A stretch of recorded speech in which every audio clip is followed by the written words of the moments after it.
Bunty IIT से engineering करके एक सुंदर घर बनाता है। है मुझसे कोई स्मार्ट। लेकिन घर बनने से पहले ही दीमक की फौज घर पर धावा बोल देता है। जीत की हवस नहीं, किसी पे कोई वश नहीं। क्या भाई ये क्या है? लकड़ी का जो भी सामान सालों को दिखता ये सब खा जाता है। बेचारा बंटी भागकर घर का दरवाजा बंद करता है। बाप रे! नहीं।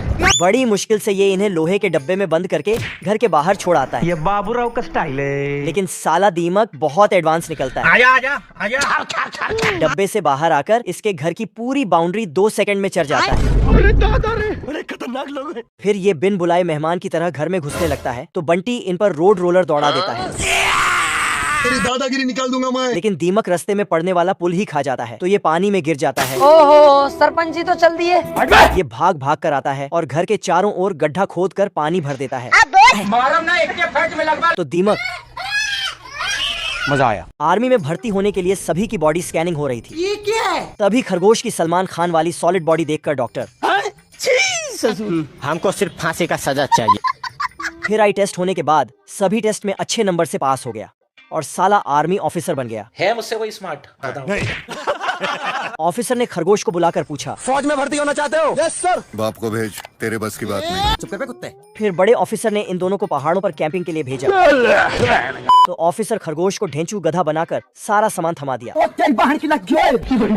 साले को छोड़ूंगा नहीं। खरगोश ने ऑफिसर से बदला लेने का प्लान बनाया और रात होते ही बड़े ऑफिसर की टोपी चुराकर उसमें बैठकर नहाने लगा। मौसम तो ऐसा लग रहा है दिल गार्डन गार्डन हो रहा है। बहुत मजा आ रहा है यहाँ पे। ये देखकर ऑफिसर टोपी वापस लौटाने गया तो इसने गर्म पानी सहित टोपी पहनकर साले ने इसकी वर्दी से 1 स्टार कम करवा दिया। अगले दिन फिर गोली चलाकर ऑफिसर को टकला कर दिया। इसने उसे निकलकर इसको प्रमोशन दे दिया। Thank you.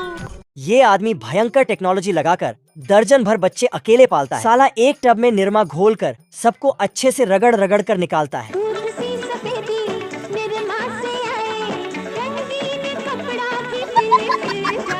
फिर पानी वाले टब में धोने के लिए भेज देता है जहाँ 2 अलग अलग ब्रश इनके मुंह और बाल साफ करते हैं। फिर आगे जाने पर 2 ब्रश कानों को रगड़कर मैल निकालते हैं। अरे बाप रे, क्या कर रहे हो तुम? ऑटोमेटिक वॉकिंग मशीन से इन्हें उठाकर तौलिए से सुखाता है। फिर सबको एक एक गुब्बारे से बांध देता है तो सब उड़ते हुए डायपर पहनने पहुंच जाते हैं। मुन्ना है मुन्ना मुन्ना। फिर एक मशीन इन्हें तार में लटके हुए कपड़ों में डाल देती है। वो अपने अपने झूलों में छोड़ आती है तो ये पैरों से सबके झूला झूला कर सुला देता है। बेचारा जैसे ही खुद सोने जाता है तो 2 हरामी बच्चे उठकर झूला जोर जोर से चलाने लगते हैं जिससे सभी बच्चे एक दूसरे के झूले में पहुंच जाते हैं।